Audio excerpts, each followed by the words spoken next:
क्रांतीज्योती सावित्रीबाई फुलेंचा महाराष्ट्र महान आहे आणि जगतात तर सगळेच. माणसाचे जिनेही पशु पक्षी किडे मुंग्या याप्रमाणे होते, पण माणसाला माणूस म्हणून ज्यांनी जगायला शिकवलं असे विश्वरत्न बोधिसत्व परमपूज्य डॉक्टर बाबासाहेब आंबेडकरांचा महाराष्ट्र महान आहे. आणि अशा महान पुरुषांना माझा कोटी कोटी प्रणाम करून माझ्या भाषणास सुरुवात करते. डॉक्टर बाबासाहेब आंबेडकर यांनी सैनिकी माणसे आपल्या पराक्रमाने युगे बदलून टाकतात व आपल्या भक्कम विजयाद्वारे समकालिकांना दहशत घालून दिपून सोडतात.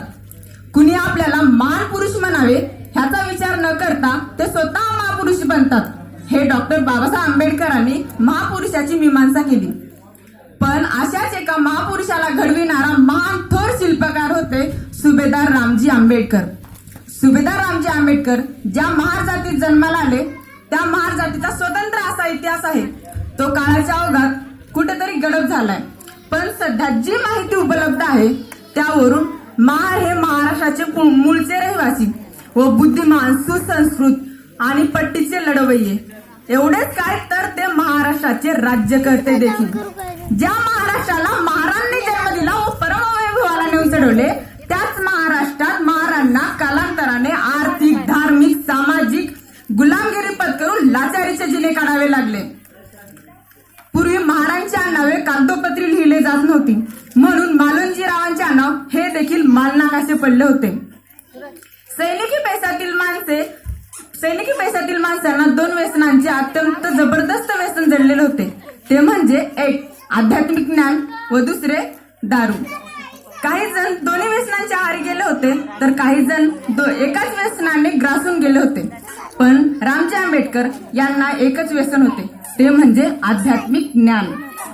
रामजी आंबेडकर व भीमाई आंबेडकर यांचा संसाराचा गाडा सुरळीत चालू होता.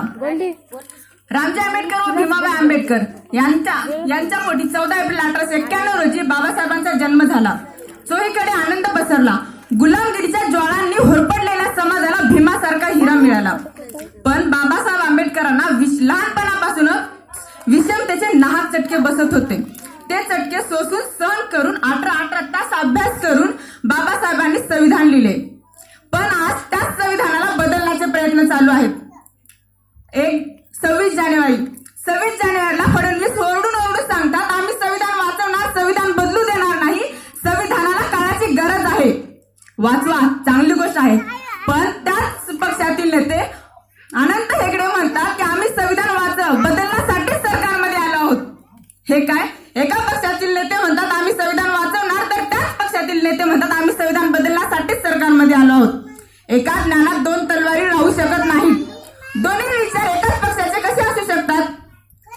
तुम्ही संविधान बदलण्यासाठी सरकारमध्ये आलो आहोत असं म्हणतात तर आम्ही तुम्हाला सांगतो तुम्ही संविधान बदलण्यासाठी सरकारमध्ये राहिलात तरी पाहिजे.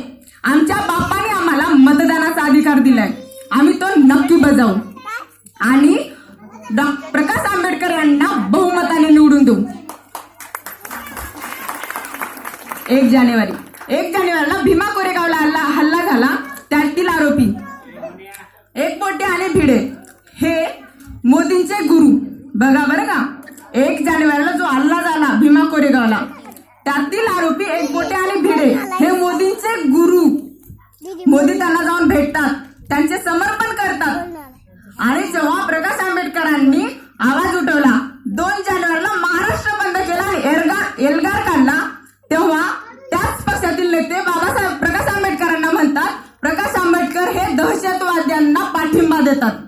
बघा हे कोण बोलते? त्या पक्षातील नेते जे म्हणतात आम्ही संविधान बदलण्यासाठी सरकारमध्ये आलो आहोत. संविधान हे का त्याच्या अंगावरचं जॅकेट आहे की त्यांच्या मनात आलं आणि बदलून टाकलं म्हणायला? एक मराठा मुखमोर्चा निघाला. विषय होता कोपर्डीमधील झालेला मुलीला न्याय मिळाला पाहिजे, बलात्कारांना शिक्षा झाली पाहिजे. शिक्षा द्या, जरूर द्या. मुलींवर अत्याचार करणाऱ्यांना शिक्षा ही झालीच पाहिजे. पण जेव्हा खैरलांची घडली होती तेव्हा कुठे गेले होते लोक? जेव्हा आमच्या प्रियंका नावाच्या भगिनीची लग्नदिंड काढण्यात आली होती तेव्हा कुठे गेले होते सरकार? साधी ठेच जरी लागली जीव किती तळमळतो. साधी ठेच जरी लागली जीव किती तळमळतो. दगडाने ठेचून ठेचून मारतात, कसं वाटत असेल? सुई जरी टोचली माणूस किती कळवळतो, सुई जरी टोचली माणूस किती कळवळतो, सूर्य तलवारी खचाखच खोपतात कसं वाटत असेल. नकळत चटका जरी बसला माणूस किती तरफडतो, चटका जरी बसला माणूस किती तरफडतो, जिवंत जाळून मारतात कसं वाटत असेल. नकळत पदर जरी सरकला बाई किती शरमते, नग्न धिंड काढतात कसं वाटत असेल. किती अपमान, किती यातना, किती वेदना, कसं सोसत असेल. किती काळ हे असंच चालायचं, किती काळ हे निमूट झेलायचं. आता ठरवलंय ठेवलेलं हत्यार खोलायचं आणि माणसातलं जनावर आर पार सोलायचं. करायचीच माणसं आतून बाहेरून शुद्ध, करायचीच माणसं आतून बाहेरून शुद्ध आणि प्रत्येक माणसात जागवायचं एक बुद्ध, एक बुद्ध, एक बुद्ध. खूप लोक म्हणतात सर्व भारत बुद्धमय करणे हे बाबासाहेबांचे स्वप्न होतं. नाही, हे खोटं आहे. स्वप्न आळसी माणसं बघतात. बाबासाहेब आंबेडकरांसारखी कर्तृत्ववान माणसं स्वप्न बघत नाही तर ते ध्येय साध्य करतात.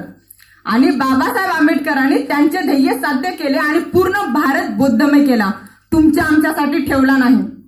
बाबासाहेबांनी जो समतेचा गाडा इथपर्यंत आणलाय, आता तोच गाडा प्रकाश आंबेडकर पुढे नेऊ पाहतात.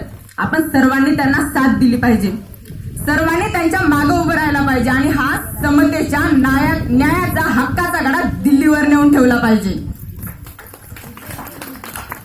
1 जानेवारी नंतर भिडे नंदुरबार मध्ये म्हणतो, ऐका बरं का, 1 जानेवारी नंतर भिडे नंदुरबार मध्ये म्हणतो, डॉक्टर बाबासाहेब आंबेडकरांनी संविधान मनुस्मृतीला अनुसरून संविधान लिहिले. तर नागपूरमध्ये तोच भिडे म्हणतो बाबासाहेबांनी संविधान, भारताचे पहिले धम्मग्रंथ म्हणजे तेच मनुस्मृती, जी मनुस्मृती, त्या मनुस्मृतीमध्ये माणसाला माणूस म्हणून जगण्याची परवानगी नव्हती. स्त्रियांविषयी तर एवढं वाईट लिहिले त्या मनुस्मृतीमध्ये. ती मनुस्मृती हे भारताचे पहिले धर्मग्रंथ आणि त्याच मनुस्मृतीला अनुसरून बाबासाहेबांनी ग्रंथ लिहिलाय, हे बघा त्यांचं म्हणणं. आणि काही दिवसानंतर तेच लोक म्हणतात संविधान लिहिले ते कुत्रे